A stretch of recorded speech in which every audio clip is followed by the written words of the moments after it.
আসসালামু আলাইকুম দর্শক, সবাই কেমন আছেন? আশা করছি আপনারা সবাই অনেক অনেক বেশি ভালো আছেন। কাঁঠাল আমাদের জাতীয় ফল হলেও এই ফলের কদর কিন্তু আমাদের দেশে পাওয়া যায় না। কাঁঠালের পরিপক্কতা অনুযায়ী এই কাঁঠাল দুই ভাগে ভাগ করা যায়, একটা খাজা কাঁঠাল আর একটা রসা কাঁঠাল। খাজা কাঁঠাল খেতে কম বেশি সবাই পছন্দ করলেও এই অতিরিক্ত পেকে যাওয়া রসা কাঁঠাল খেতে কিন্তু অনেকেই পছন্দ করেন না। বাজার থেকে খাজা কাঁঠাল কিনে এনে বাড়ি এসে দেখলেন কাঁঠালের কোয়াগুলো অনেক বেশি নরম হয়ে গেছে। আর এই নরম হয়ে যাওয়া কাঁঠাল দিয়ে আজকে আপনাদের বানিয়ে দেখাবো দারুণ মজার একটা পিঠা।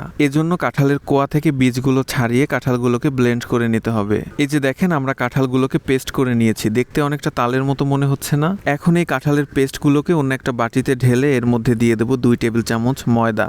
ময়দার পাশাপাশি এখন আমরা এর মধ্যে ব্যবহার করব চালের গুঁড়া। এখানে আমরা ময়দার সাথে সাথে 2 টেবিল চামচের মতো চালের গুঁড়া ব্যবহার করছি। চালের গুঁড়া কিন্তু অবশ্যই ব্যবহার করতে হবে, তা না হলে ভাজার পরে এই পিঠা কিন্তু মুচমুচে হবে না। এখন 1 টেবিল চামচ গুঁড়া দুধ, 1 টেবিল চামচ চিনি, স্বাদ মতো লবণ আর সামান্য বেকিং সোডা ব্যবহার করব। যেহেতু কাঁঠাল অনেক বেশি মিষ্টি, তাই এর মধ্যে চিনি খুব কম ব্যবহার করতে হবে। এখন এই সমস্ত মিশ্রণগুলোকে হাতের সাহায্যে ভালোভাবে মাখিয়ে সফট একটা ডো করে নিতে হবে। এই যে দেখেন, আমাদের কাঁঠালের পিঠার ডো কিন্তু রেডি। এটা কিন্তু খুব বেশি শক্তও হয়নি, আবার খুব বেশি নরমও হয়নি। এখন এটাকে 10 মিনিটের জন্য রেস্টে ঢেকে রেখে দেব। 10 মিনিট পর আবারও একটু হাতের সাহায্যে মিশিয়ে নেওয়ার পর এখন এই পিঠাগুলোকে ভেজে নিতে হবে।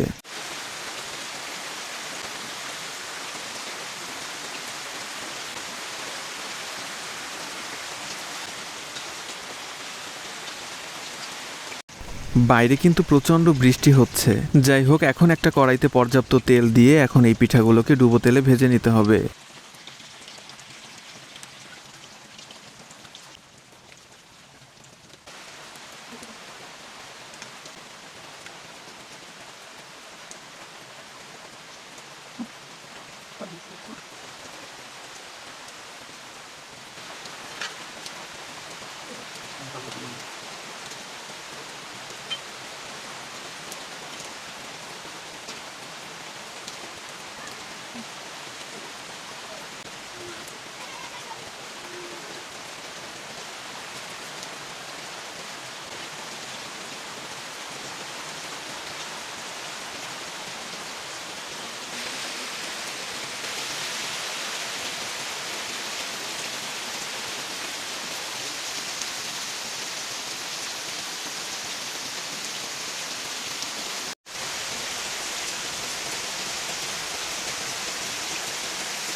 আমাদের কাঁঠালের পিঠা কিন্তু রেডি। পিঠাগুলো দেখতে কি দারুণ, তাই না? এটা ভাঙার সাথে সাথে এর মধ্যে থেকে অসম্ভব সুন্দর একটা কাঁঠালের স্মেল বের হচ্ছিল।